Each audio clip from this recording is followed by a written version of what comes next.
We're live. We are live, baby. The party has officially continued. I don't want to say start. The party has continued. It's been let me get a little closer to you there. See, kind of out of frame a little bit. There we go. Look, we got the fire going back here in the background. Man, nice little romantic setting. Chilling in the crop. Okay, let me get back away from you a little bit. No, hey, before we get started tonight, do want to announce that there will be no live seminar tomorrow night at Lake Fork Marina. Instead, I will be at the Fun and Sun Boat and Tackle Show they do every year, every January. Great show, a lot of good times, a lot of good anglers, a lot of professional tour level anglers, a lot of big names, and they'll be doing seminar type talks as well. So great opportunity for you guys to come out. I will be going on the stage to do my seminar between 6 and 8 p.m. at Fun and Sun in Hurst, Texas tomorrow, and there'll be some guys before me and after me that know a lot more and are a lot more worthy of listening to than myself. So be sure you come out to Fun and Sun tomorrow and all day Saturday. I'll be there Saturday as well, so come see us. We'll be doing the seminar from there. That is a sure enough can't miss event right there, huh? Absolutely. That being said, we got something we got to talk about tonight. Because normally it's all about fishing here and we get all into fishing. You know, we broke loose on politics. We're not doing that. We're not doing, don't worry, we're not going there. But there was a major event happening, and I've been saying something that I normally wouldn't say for the last couple weeks. And thank goodness I don't have to say it anymore. You're done till next year. They close till what? till ever. Till ever. Forever. So my boy is born and raised down there in Southwest Mississippi and grew up kind of in New Orleans, really. Yeah, I grew up in New Orleans. So New Orleans. So he's a huge LSU Tiger fan. So big deal, and this is my dude here, man. So you know what? I wouldn't often say anything for LSU. Not that I'm anti-LSU, but I'm pro A&M, and I would never go for anybody but A&M, except for one of my best friends on earth has an opportunity to see his team win a national championship in his hometown, in their hometown, in your hometown, like unbelievable. And you went down there to New Orleans. It was absolutely sick. So we got. Oh, stop. Y'all know the rest. If you don't, look it up. LSU neck. Anyway, okay. So absolutely sick. We get down there Saturday, get the RV parked up, backed up right next to Lake Pontchartrain, by the way. Forgot my fishing pole. Forgot my GoPro. I wasn't worried about anything. You were not about the fish life for 2 days. I was not about the fish life for a couple days. Got down there, and what do? We get down there Saturday, and we literally immediately load up, Uber into the quarter, because we were about 3 miles away. Now, kind of a strange situation. Saturday and probably half the day Sunday, every bar we walked into sporting that purple and gold, we was outnumbered 5-1. By Clemson. Clemson travels, son. Unbelievable. Clemson travels. Then we got to about 3 o'clock Sunday afternoon, and it was a purple and gold takeover. Yeah. It was about 80-20 in the ball game. Beautiful. All purple and gold. Well, man, what an opportunity for you to get, like I say, go to an area you grew up in and see your favorite team that you've been a fan of your whole life. That was a really cool deal. So, but you hear Mama T-Dub, she can't even talk. I know. She literally. Mama T-Dub was going to be on the live stream tonight, right? But she can't talk. She done lost her voice. Hey, what she say? She sound like the dude from Family Guy. Herbert from Family Guy. She can't talk at all. Exactly what she sounds like. So, man, let's say hi to some folks. We got a bunch of folks joining us tonight. Let's see. We started a little early. Sorry about that. We did start. Dylan Watts says D-Dub in the house. Dylan Watts, what's he saying? Because I'm not saying it. He says, "Go Tigers." Jeremy Swartzwelder, Tom G says, "Gig 'em, Billy." That's my boy. M5 KDA Natchez, Mississippi says, "Go Tigers." Another Go Tigers. Colton Deloach says, "Look at all my Tigers in the house." Everybody's a dang LSU fan all of a sudden. Angel Reyes, what's up, guys? Hashtag Big Bass. Appreciate it. Lesson Chase, Garth, Don Pearson, Raging Cajun, Curtis Loden, David Thomas, Richard Watts, two next, he says. What up? Brian White, Kevin Carson, Todd Udy, John Dendy, Colton Doc, Jordan Spalding, Randy Crabtree, Big John's Life, Ronnie Hill. Holy cow, there's a lot of people. Troy Hicks, Jeff Bonner, Bigfoot, John Boland's in the house. My goodness, I'm going to stop right there. And if I didn't call your name, I apologize.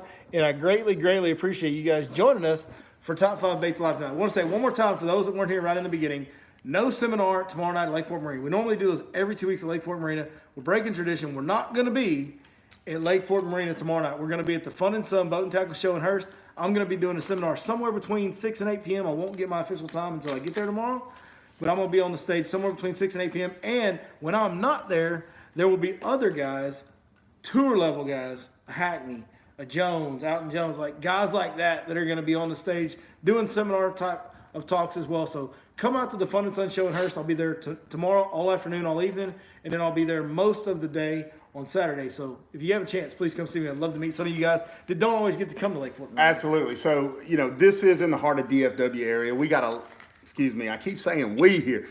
You got a lot of followers in the DFW area. You're part of the team, homie. It's you. It's I know it's a lot of Tigers out there. Hey, for all you guys in the DFW who can't make it out to Lake Fork on Friday nights to see these seminars, this is literally a can't miss event because, like Billy said, he's going to be doing a talk. There's also going to be some tour level guys there. Yeah. There's going to be all kind of bait sponsors and bait. All them booths there. I mean, it's gonna be a good opportunity to see some really good products, some new product that maybe you haven't got a chance to see. Great opportunity to see some awesome new boats, the new 2020 boats in Phoenix and Skeeter. It's just gonna be a good opportunity to come out and hang with a bunch of like-minded people that are obsessed with fishing and get to talk shop and learn a little bit from some of the best in the business. So it's a cool absolutely. event. So that being said, let's talk about what's going on the water now. Interesting dynamic, which often happens this time of year. It's a special time of year to go fishing because you can catch some of the biggest bags of bass that you will all year. When, fortunately for me, that kind of happened for me yesterday. We had that super warm night before last. Super warm day, cloudy, windy, like just a total warming trend, beautiful, textbook perfect pre-spawn day. If you were looking for it in this time of year, you couldn't have drawn it up any better. And I went out with a buddy of mine that I've known for quite a while, but we've never actually fished together until yesterday. Brandon Diller, we went out to do a filming day, and we whacked him. So next week, we actually whacked him so good it's going to be 2 videos. There's no way and there's so many big fish catches, we had to put it in 2 different videos, and that's what can happen. So if you watch next week, what you see go down when we catch all these big fish in one day, and it's a lot. Like, guys, it's one of the best videos I've ever filmed as far as the fish catching goes. That's what can happen, and that's why you go this time of year. Now, this weekend doesn't set up by the book to say that's going to happen. But the beautiful thing about this time of year is once they start pushing in, you get these warm days like we had this week, they start pushing in, they're not leaving. So these fish that are pushing back, they're going to suck back into a drain or a creek channel or something like that, and you can still catch them. Maybe you don't catch, we caught like 40 or 50 fish the other day. Wow. So maybe you don't catch that many, but maybe you catch 20 and most of them are over 5 or 6 pounds. That's still like an unbelievable day. Like you can still do that on these cold front days that you guys are going to have this weekend. So let's talk about the baits you need to use, how you need to mentally, I think more importantly what we need to talk about more than anything is how you need to mentally prepare yourself to go fish these types of areas. Right, because, somebody like me, just a weekend jack wagoner that goes out there, I'm seeing, man, we've got a warm week. Oh no, Thursday, Friday, we get rain, it gets a little colder. But what guys like me need to remember is that the nights are not going to drop down into the 20s, and it's not really going to, it is going to change a little bit, but it's not going to drastically change. So make no mistake, it's going to make the bite tougher. The fish aren't going to bite as good. The good thing, though, that you have going for you is during the week, the fish pushed in and piled in. Mm-hmm. Well, when they suck back, they get condensed into groups. So if you can be the guy that manages to get in an area that's holding them and fish real slow and methodical and get them to trigger and get them to bite, you can absolutely load the boat. You can still catch a really good bag of fish and pretty good numbers of fish. The key is you have to be confident that you're in areas that are holding fish. That's right. And I know that can be hard for some guys that don't get the time on the water throughout the week. And the one thing I can tell you is you got 2 options. You can hire a guide or you can subscribe to the Fish Life app. Because everything that's on the Fish Life app has had fish around it. Now, I'm not saying you're going to pull up onto that spot that somebody marked on warming trend day and catch them, but you can know there's fish in that area. That's right. And then break down that little area. And that's all you need. If you can find an area that's holding fish and be confident in that, and then find those elevation changes, find those creek channels, find those drains, find that first drop off, that first break, it's going to allow those fish to pull back and suck into one little condensed area, well, you can really whack them. Well, and then you can kind of mirror that pattern all over the lake. Then you can duplicate it across the lake. Yeah. The deal is if you pull into one that hasn't had fish pull up in it yet, you can waste a lot of time. That's right. So you want to make sure that wherever you buckle down and spend some time and fish slow and methodical like you need to do in these conditions, you want to make sure that area has fish. And the best way to do that, like I said, the Fish Life app, it's made for that type of situation. So if you haven't checked it out, check out the Fish Life app. Everything on there's current. It's always updated. We pride ourselves in making sure we have the most accurate, most current information out of any fishing app on the market today. Now let's talk about baits that you can use. And the number one bait, and we've been talking about it a lot lately, but the number one bait If we get a warming trend, we won't talk about this bait as much. That's right. But right now, when we're dealing on the cool trends and the post frontal situations, the number one bait that I'm going to rely on a lot is going to be probably a lipless crankbait and a jerk bait. A jerk bait is going to catch those fish in those little deeper drains and ditches, those breaks, those points, anywhere where those fish are going to pull back and condense to. That jerk bait is going to catch those cold, lethargic fish just about better than anything else you can throw. It really will. And a lipless crankbait will as well too, especially if you have some grass around those drain edges and ditch edges. Then a lipless crankbait can be the key because it pulls through and you hit that grass and rip it out. Those fish just lunge at it. Right. Once they lunge at it with all those treble hooks, they get caught. So lipless crankbait and a jerkbait is going to be the first couple baits that I'm going to say you 100% want to have in your hands this weekend. Now, I think we're supposed to have quite a bit of wind this weekend. Yeah, I believe so. But if you find yourself fishing in an area that's either shielded from the wind or you find yourself during a stretch of day where you just don't have much wind, early in the morning, later in the day, for whatever reason, if you don't have a lot of wind and you're in an area that you're confident holding fish, get in that drain, get in that depression, and pick up a clout stick bait, okay?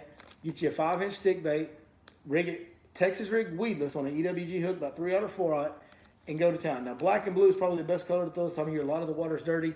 If it's not black and blue, it needs to be something green pumpkinish. This one right here is a watermelon candy. I just grabbed this out of a bag in your back room back there. But Make sure you put it back. Yeah. Watermelon candy is a great color too, but I like the darker greens and the black and blues this time of year. Seem to do better for me, even in bright, calm conditions. Now, you throwing that weightless or true Texas rig? No, weightless Texas rig. Weightless. Weightless Texas rig on a 3/0 or 4/0 EWG hook is how I'm throwing that. And those are, those baits are really going to get it done. Now another bait that's going to get it done is going to give you a great reaction option. If you're fishing, especially if you've got like a shallow lake, like some of the areas on Lake Fork, or like if you're fishing Lake Palestine, or if you're fishing Caddo Lake, something where there's the north end of Pines. Right. Big expanse of shallow water where those fish are pushed back down, they're back in a drain. But maybe that drain's only 3 or 4 foot deep and the flat's 1 or 2 foot deep. That's a thing. Especially if it has timber or brush or any kind of hard cover, the Movement 80X is your very best friend to catch big fish this time of year in that situation. That sucker just wobbles through everything. And man. the deflection, when it deflects so hard off cover, I've talked about it a lot, but it is absolutely one of our top 5 baits that we want to have in our hands in these post-frontal conditions, because that will take a fish that has zero interest in biting, a big fish that post-frontal, they just fed for a couple days and they're ready to shut down. It'll make that fish react better than just about anything else you can throw. And the 5th bait, and this bait is getting bit on Lake Fork. For you Lake Fork guys, this bait's getting bit on Lake Fork. It's going to be a chatterbait in a white color, not shad, white, like white. Bright white. White color, and you want to throw a live magic shad, a 4.5-inch live magic shad. You want to throw a 3/8 ounce white jackhammer chatterbait. That bait is getting bit right now on Lake Fork for sure. So that's our top 5 baits. And yes, go out there and expect to have periods of time without a bite this weekend with the conditions. We just had warm trend, now it's colder again. You can expect to have pretty extended periods of time without bites. But if you get yourself in an area that you're confident has fish, and you fish it slow and you fish it methodical, by all means, you can absolutely have a tremendous result. You might not. It can be tough this time of year. And you know what? More guys than not go out and don't catch them in these situations, in these conditions. But the guys that do catch them. Yeah. So it's worth it. For me, I love this time of year because of the home run factor. That's right. You know what I'm saying? You can show enough. Like we said last week, man, this is definitely PB time of year. PB and best 5 bags. Yeah, and bag. Like yeah. not just one fish. Like you can catch a mess of fish that are big and kind of like if you've never caught a 30-pound bag, this is a great time to go. Time to do it. Yeah. All right, let's see. How do you store your smash rig? Just got the 8-blade. Do you leave it sprung open or tie it with a rubber band? Well, to be honest with you, what I do is in a Skeeter, I have my main compartment that has all my boxes, and right in front of that, there's like a little area that's always wide open that I kind of throw some catch-all stuff in. Like I've got my little hook file down there, and I've got some little stuff, just little random stuff. And I always just take my A-rigs and throw them down in there, and I just leave them open. But they just kind of go down in there, and it's a mess, but it's my mess, and I know where everything is. I'm not the best A-rig storer. And then what I do is when I have them tied on a rod, I put them in the passenger rod compartment. And that way they're not up on the front deck, sticking up, getting in the way of everything. That's what I like to do. I had some trouble with the A-rig. I actually fished the A-rig this fall, winter more than I ever have. And I tried to, when I'm storing them, bend them all back straight and rubber band them down and then bend them out when it's time to fish. Hell, I've already had 2 of them snap, from bending back and forth, just weakening those edges. So, pay attention to that as well. MRM Ranger asked what hot water lake was on. If you're talking about yesterday, it was not a hot water lake. Sure it was a cold water lake. It was just a warming trend, and we whacked them. Is it tough at power plant? If it is tough at power plant lakes using, I don't know that there's something else to that question. There was something he asked before it. Fork looks like the Sabine after last night's rain. Yeah, Fork is getting dirty. It's getting dirty. In some areas, it's not dirty really in a lot of areas. It's cleaner than it normally is this time of year in a lot of areas. But with that last couple of rains we've had this last week, yeah, Fork has gotten dirty in some of the backwater areas. But don't let that discourage you. Don't let that discourage you. Like, I've had some of my best days in water that I can't see a bright white chatterbait this far under the surface on Lake Fork. Like, that dirty water is not necessarily a bad thing this time of year. It's really not. Newsflash, it's going to rain all day tomorrow, too. It's going to rain all day tomorrow. That's right. Any tips for fishing without a front graph? Well, you've done that for years. I just turned the one at the console around. You had a ram mounted one. You would just swivel it around and kind of look over your shoulder, right? Right. And before that, when I had the one mounted just in the dash, it would take me a little bit longer to actually find a spot because I'd go over that spot, go over that spot. Really map it out in your head. And I'd really map it out, looking at my graph and in my head. And as I'm watching that graph, I'm looking at points of interest, right, left, right, this stump here, that dock there lined up with that stump. That way I know that I'm in the area that I just saw on that graph when I'm up on front. I can kind of gauge myself at. Yeah. I hear you. It's been a long time since I had that front graph. I'm not the best person to ask that, probably. I can give you tips for fishing without a graph because I remember those days for sure.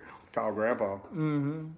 Well, I actually did some pretty creative things back in the day when I didn't have a graph. You remember, dude, like when we first met, I had a boat that had 2 graphs. So it was right before we met, but I had that plastic boat. That's right. You remember that plastic boat? Yeah. I still had it when we met.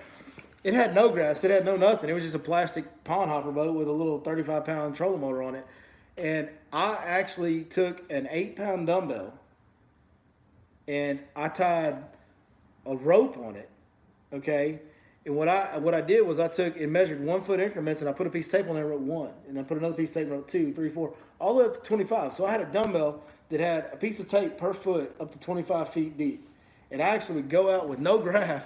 I would go out when I was wanting to learn about a lake like Van City Lake. Remember I used to fish? I'll take it out there. Or if it, Running Creek on Lake Fork or somewhere. That was a place Birch Creek I launched off there. I would launch that plastic boat off the side of bridges up around Highway 19. That's right. So when I wanted to find the creek channels exactly where they were and stuff and kind of line them up on things, I would go out there and drop that dumbbell in the water, see how deep it was at the surface, wherever my numbers were, pull it up and just kind of mark it in my head. Okay, there's an elevation change right there. I actually spent whole days at times just drifting around in a trolling motor marking depths on creek channel bends and stuff like that. Hey, it all depends on how bad you want to do it. There's different ways to skin the cat. And hey, you got to have the memory of a pregnant elephant to do some stuff like that, right? But the deal was, there was still, there's less stumps now than there was 10 years ago when I was doing it. You can still identify. But when and it makes it easier when there's more stumps. But what I would do is I would kind of say, okay, this creek channel runs by this tree, and I would have that tree marked in and that's what I would remember, When the fish pull off back into the drains, are they typically suspended? Sometimes they will get right right buried in the root systems of they'll be right on the lip. And that's where that movement ADX comes in. Because you can take it, and that's also where that stick bait comes in, the clout stick bait, right? Those are the two things when those fish really get buried up next to the lip or buried up next to the stumps, you can bang that movement ADX off the stump, they'll come up and react to it. Or you can take that clout and soak it and get it right on that lip, get it right on that tree, right on that root system, and get it in their face. Sometimes they will be suspended. A lot of times they will be suspended, and that's when that trap and that jerk bait is you jerk that trap into the drain off of the grass, or as you take that jerk bait and twitch it in the drain over the fish. That's why those baits are all in the top 5. Well, a lot of that's going to depend on your drain too, and how deep it is, how steep of a drop off it is as well. And they can be either. So that's why I give you all those baits, because you need to try all of them until you start getting a couple clues, And it can change day to day. It can be a trap today and a jerk bait tomorrow and and a moving ADX the next day and a stickworm the next. Like, it can be any of them on any given day.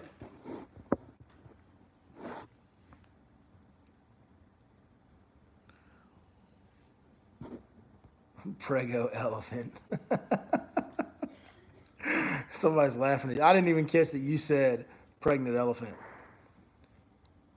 Billy and Z, are y'all fishing shallow and not deep? Absolutely. This time of year I get shallow, and I will fish some deeper creek. I wouldn't even say deeper creek bends at this point. Medium depth creek bends with a jig sometimes this year. But with this warming trend this week, I've pushed shallow, and to be honest with you, I'm probably going to be fishing extremely shallow for quite a while. Yeah. Because I want to be on that first leading edge of pre-spawn fish. I want to be right there wherever the furthest fish back are, which there's some all the way back now.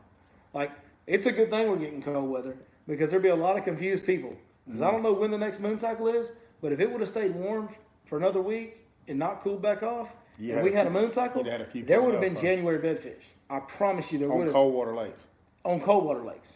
Like, that seems crazy, but that would have happened. But we've cooled back off, so it'll suck them back and keep that pre-spawn going. But I want to be on that leading edge of fish, and right now that leading edge of fish is real close to the back of the creek. And so I'm way back there right now. Like, I'm fishing shallow stuff, and I pretty much will stay there for quite some time, most likely. I have been doing the same. I've gone out and I've graphed a few points. I've graphed a few brush pile. I'm just not seeing what I'm liking. And then when I do get up shallow, I'll end up getting a few bites and I end up staying there. You know as well as I do. I don't know if everybody else knows.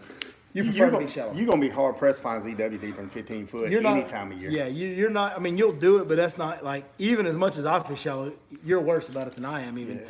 Let's see. Somebody asked what the promo code is for 6 inch. You're placing an order as we speak. Wayne Mays, thank you for asking that. Thank you for using that. The promo code is Your Lake Fork Guide. All one word, all lowercase, just Your Lake Fork Guide. Somebody said, is ZW getting ready? No, he's not getting ready for Mardi Gras. He just left the Natty Party. Yeah, that's the Natty Party. But it is officially Mardi Gras season. You see, I don't know if they can see it. We got the Mardi Gras tree back here in the background. Behind Below. There it right is. There. Yes, sir. Hey, we do it up around here. It is showing off a South Louisiana household. There's no doubt about that. There ain't no arguing that. All right, let's try to find another question. Lake Fork is an underwater forest. Some of the great points are covered in stumps, and it's hard to navigate. Any tips? Well,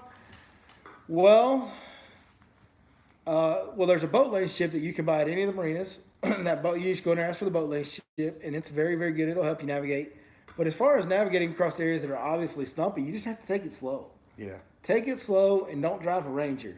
Because Ranger, out of all the boats I've been in, which is a lot of different boat brands over the years, Ranger, for whatever reason, gets hung up on the stumps the worst out of all of them. But just take it slow. I mean, if you're talking about idling across it, trying to graph it, there are some points on Lake Fork. That's one of the reasons that, it eats a lot. Lake Fork will eat a lot of people's lunch. And one of the reasons is, people go out and try to graph a point, and heck, you can't graph it because you're bumping the stumps the whole time. That's right. You kind of just, it's one of them deals you got to know. Like, I have lanes that I idle through to run my graph, and I really rely on my side imaging on some of these stumpier points. Mm-hmm. And then at times, if I'm trying to run and gun and fish a lot of points in a day, I won't even go to the stumpy ones because I'm trying to graph fish and move fast and all that. And that's more of a summertime deal, but there's really no secret to it. You either have to know the lanes, you have to go with somebody that knows the lanes to learn the lanes, or you just got to slow it down. There's no secret to it. Yeah, there's no substitute for your safety there or your equipment safety as well. I keep getting asked here. I'm getting asked about the Quake 80 suspending. I don't have an opinion on it. They got the first run of them, and they sold them so fast. They sold out so fast. I didn't get any, and I still haven't got any now that they've got their second run in. And that's my fault. I haven't called and asked. I haven't texted and asked. I haven't pounded them to get me some, but I have not got my hands on a suspending Quake 80 because you guys keep buying them so dang fast. So as soon as I get the fish one, I would love to give you my feedback on it, but I just haven't got to yet. What size flashy swimmer for the 3.2 Divine swim bait, 1 out or 3 out? 3 out, 100%. 3.2 inch swim bait, Divine swim bait from 6 inch needs to go on a 3 out flashy swimmer weedless hook, or an 1/8 ounce Divine underspin jig head under flashy swimmer. Right, depending on what you're fishing. Yeah, if you're not fishing wood, I do on those swim baits. I like using the top hook models when I'm not fishing around a lot of wood. Yeah. A lake we caught all them fish on yesterday didn't have a lot of wood in the areas we were fishing, and I rigged the 4.4 swim bait up on one of the underspin heads with the top hook, open top hook, and dusted them off real good. Real good. I was choking it, huh? Yes, sir. Have you used a Divine swim bait on a chatterbait? Yes. Yes, we have. Actually, in one of the videos that we posted, the Darian is fishing video, at the first part of that video, I had a Smash Tail Junior on there. I switched to a Divine swim bait on the chatterbait, and in fact, that big fish, that really big fish, that we caught the biggest fish in that video, the biggest fish of that whole trip that week, your boy caught. I'm just saying.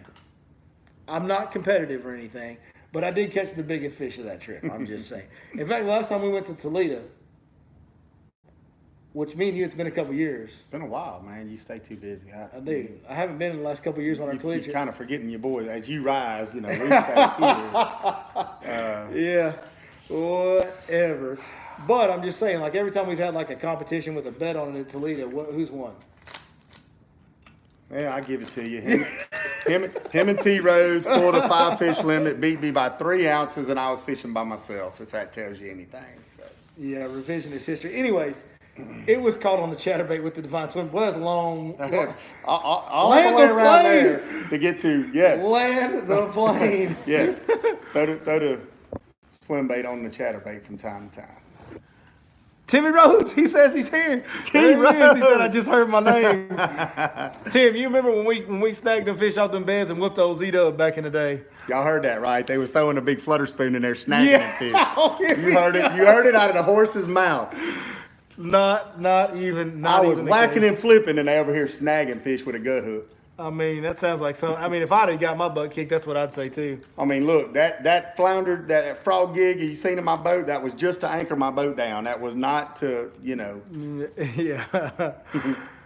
Are you fishing the jerkbait with or without the split ring? I'm taking the split ring off the jerkbait and tying a loop knot, just like Captain Ron told me. Captain Ron, if you see this one, just like Captain Ron taught me, I'm taking the split ring off the jerkbait and throwing a loop knot on it. I fought against that just because I hate admitting that my friends are right. But Captain Ron, y'all don't tell him I said this, but he was right. Take the split ring off, tie a loop knot. It works better. Captain Ron knows a little bit about that jerkbait, don't he? Captain Ron knows a little bit about a lot of bass fishing stuff. That old boy is, like I said, don't tell him I said this, but he's really good at that bass fishing thing. Kayak tourney in late February on Fork. Can't move around as fast as a bass boat. Where would you hunker down and fish? Well, late February, I would say Glade. That's the best area to fish, but it's also going to have the most traffic in it, and it's going to be a bit of a paddle. That's going to be tough. Glade's going to be tough. What area would I hunker down and fish in late February in a kayak? I would. Late February. You launch at that bridge in Birch, paddle around a double branch. Yeah. There's a lot of good pockets in Birch that'll hold some big fish in late February that you can launch to that bridge and get to in a kayak for sure. Well, for that matter, you could launch on this side of the bridge, hit that first pocket right here, go under the bridge, hit that pocket with the new big There's house just a in it, lot of go across the bridge. There's a lot of good pockets that are reachable by kayak from that bridge in Birch Creek. That would be a good option. Glade would still be a great place to fish, honestly, because it gets a lot of boats that time of year for a reason. Also, I mean, the Running Creek, Coffee Creek. Coffee Creek's got Coffee Creek would probably, actually, that's Coffee Creek, because they have a little marina. You can launch right there from that ramp, park your truck, everything, plenty of room. And Coffee Creek's very manageable in a kayak under the bridge. And there's a lot of big fish that pull up in there. A lot of good unders are in there. That's a great place to fish in a kayak tournament in late February, Coffee Creek. I agree with that 100%. But don't forget about the bridges up and down Highway 17. Big Mustang, Little Mustang, Williams. I mean, there's some good creek channels. Big Mustang will be tough to get a kayak far enough back in it, but Little Mustang and Williams, I think, would be a great area for sure. Absolutely. What time does Fun and Sun start tomorrow? I don't know. I'm planning on getting there around noonish and seeing what happens. I don't even know. That's how professional I am. I don't know what time it starts. But I'll be there around noon, and I think it gets going kind of in the afternoon on Fridays when people start getting off work, though. Got a couple of the Dark Proof Divine swim jigs last week. I haven't got to try them out yet, but it looks like you can't catch a fish on that thing. You might as well give it. Yeah, they do look amazing. Yeah, that dark proof is nails. I'm here to tell you firsthand. And you know, Z-Dub don't throw a jig a whole lot. No, you don't throw. You definitely don't throw a jig as much as you should. Bobby Eisenhood says, "Do you like the 3.8 Divine Swim Bait on a 4/0 or 5/0? You could go either there. You could go either. You can get away with a 5/0, but a 4/0 is probably the more ideal fit. But I mean, a 5/0 you get a bigger bite, so you could go either way." Let's see if we got one more we can answer here. Let's see.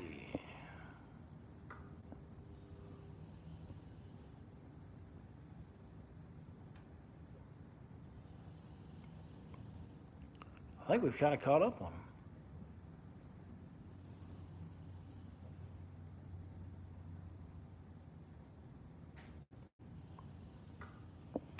Well, I think we've kind of, dead sticking the cloud. So yeah, the key to fishing that cloud in these post-frontal conditions is going to be to fish it extremely slow.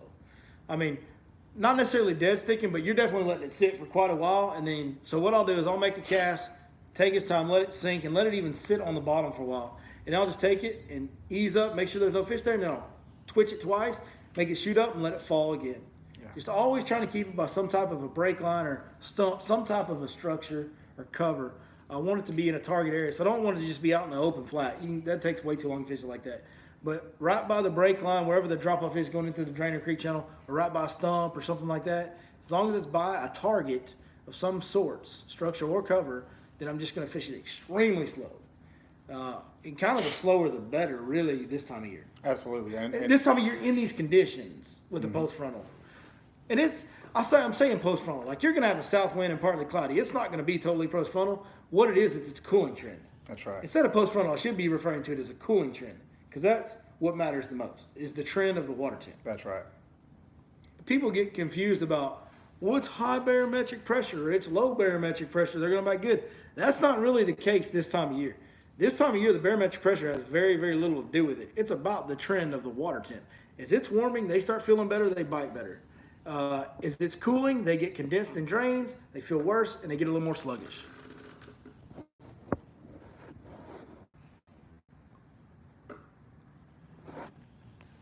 All right, man. Hey, we could keep going all night because we love talking fishing, but do have some work to do on that old computer over there. So we are going to wrap it up. What is that? Oh, no. What are you doing, Z? Stop touching my comments. Look at T-Rex. Oh, Timmy. He talking about some old Toledo shenanigans. The old prank wars. We got an old hand that goes down to Toledo with us that it doesn't matter. He gonna get you.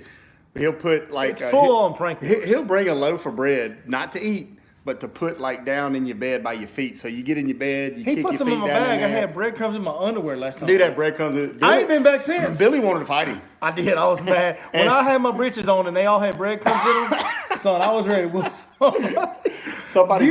Somebody balled up a piece of bread. Got it soaking wet and just chunked it across the parking lot. They did like that's what T-Rex talking about. It did this on T-Rex windshield. As we were pulling out, this big old piece of bread just goes all over Tim's windshield. Oh, good time. That's what it's all about, though. I've said it That's what it's all before, about. and I'll say it again. I really, really need to work on my list of friends. And with that, hope to see y'all at Fun and Sun tomorrow night. Z, thank you so much. Come check out your boy at Fun and Sun. Man, thank you so much for hanging out with me tonight. Thank you for letting us host this deal in your house once again. Hey, thank each and every one of you, most importantly, for joining us. Go order them baits at 6censfishing.com. When you do, punch in that code, your Lake Fork Guide. You'll get a 10% discount on all orders, and we will see you next time right here On your Lake Fork Guide. Go Tigers!